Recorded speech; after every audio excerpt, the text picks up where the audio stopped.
ముఖ్యమంత్రి రేవంత్ రెడ్డి రైతు వేదికల రైతుల సమావేశంలో మాట్లాడుతూ సర్పంచ్లు అక్కడక్కడ ఆందోళన చేస్తున్నారు. తమ ప్రభుత్వం ఏర్పడ్డాక సర్పంచ్లే లేరు అనడం ముఖ్యమంత్రి హోదాలో ఉండి తప్పుడు వ్యాఖ్యలు చేయడం తీవ్రంగా ఖండిస్తున్నాం. తెలంగాణ సర్పంచ్ల సంఘం జాయింట్ యాక్షన్ కమిటీ రాష్ట్ర అధ్యక్షుడు సురువు యాదయ్య గౌడ్ మాట్లాడుతూ ఎందుకంటే 2 నెలలు పదవీ కాలంలో ఉన్నాం, కావాలంటే పంచాయతీరాజ్ అధికారులను అడిగి తెలుసుకోవాలి. రాజకీయంగా ఎన్ని తప్పులైనా మాట్లాడవచ్చు, కానీ రాష్ట్ర ముఖ్యమంత్రి హోదాలో మాట్లాడడం సరైనది కాదు.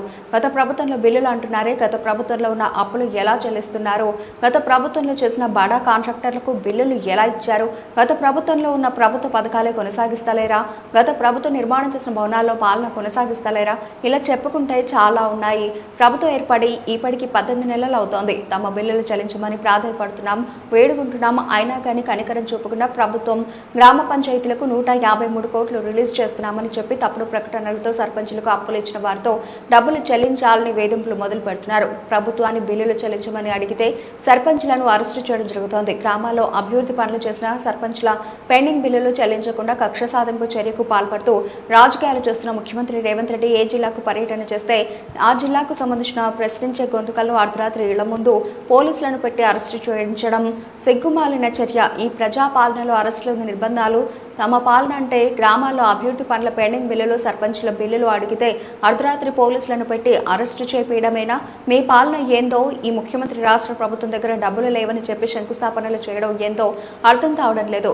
మా పెండింగ్ బిల్లులు చెల్లించమని 18 నెలలుగా ప్రభుత్వానికి వినతి పత్రాలు ఇస్తూ గాంధీ మార్గంలో నిరసనలు తెలుపుతూ మొత్తుకున్న కనికరం లేని రాక్షస పాలన వద్దురా నాయన రేవంత్ రెడ్డి పరిపాలనని ప్రజలు వచ్చే స్థానిక సంస్థ ఎన్నికల్లో ఈ ప్రభుత్వానికి ప్రజలు పక్షాన పోరాడే నాయకులతో మమేకమై మా మాజీ సర్పంచ్ల సత్తా ఏంటో చూపిస్తాం. ఈ ప్రభుత్వం ప్రజలను దృష్టి మళ్లించాలంటే ప్రతిపక్ష నేతలకు నోటీసులు ఇవ్వడం, తప్పుడు ఆరోపణలతో నేతలను ఇబ్బందులకు గురి చేయడం, కక్షపూర్త రాజకీయాలతో ప్రభుత్వం నడిపిస్తున్నారని ప్రజలు గ్రహిస్తున్నారు అన్నారు.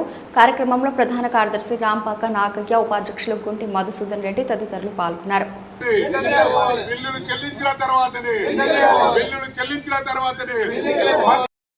ముఖ్యమంత్రి రేవంత్ రెడ్డి గారు ప్రభుత్వం ఏర్పడ్డాక మా సర్పంచులు మా పదవి కాలమే లేదని చెప్తుండు. ఇది శుద్ధ తప్పు. ఎందుకంటే ప్రభుత్వం ఏర్పడ్డాక 2 నెలల చిల్లర రోజులు మేము పని చేసినాం. గ్రామాలలో అభివృద్ధి పనులు అనేది మేము చేసినాం. వీళ్ళు పెట్టిన ప్రజాపాలనలో దరఖాస్తులు కూడా మేమే తీసుకున్నోళ్ళం. ఇది మర్చిపోయినట్టుండు. రేవంత్ రెడ్డి గారు గుర్తించుకొని మాట్లాడాలి. ఒక ముఖ్యమంత్రి హోదాలో ఉండి తప్పుడు వ్యాఖ్యలు చేయడం ఇది సరైనది కాదు. ఇది తెలంగాణ సర్పంచ్ల సంఘం జాయింట్ యాక్షన్ పక్షాన తీవ్రంగా ఖండిస్తున్నాం. ఎందుకంటే ముఖ్యమంత్రి గారు గతంలో కూడా 153 కోట్లు గ్రామ పంచాయతీలకు రిలీజ్ చేస్తున్నామని చెప్పిన దాంట్లో కూడా పూర్తిగా అవాస్తవం.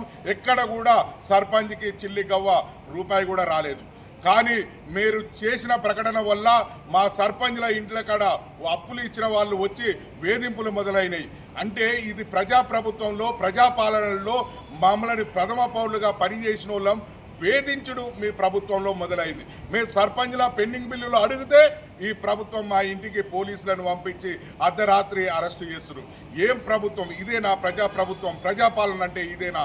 మేము ప్రజలకు సేవ చేసిన వాళ్ళం.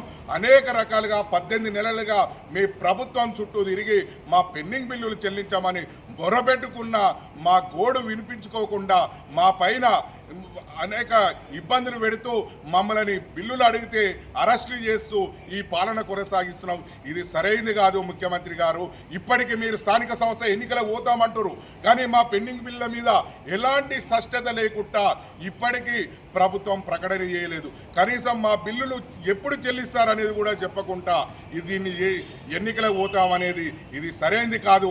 మా పెండింగ్ బిల్లులు చెల్లించిన తర్వాతనే ఎన్నికలకు పోవాలి. లేకపోతే ప్రజలతో మమేకమై మీరు ఇచ్చిన 6 గ్యారెంటీలు 420 హామీలు అమలుపరిచే విధంగా ప్రజలను మమేకం చేసుకొని మీ ప్రభుత్వంపై తిరుగుబాటు చేసేందుకు మాజీ తాజా సర్పంచులు సిద్ధంగా ఉంటారని తెలుసుకో. కాబట్టి ఇప్పటికైనా మీ ప్రజాప్రభుత్వంలో ప్రజాపాలనలో మాకు న్యాయం చేసి మీరు ఎన్నికలకు పోవాలి అని ఈ ప్రభుత్వాన్ని డిమాండ్ చేస్తున్నారు.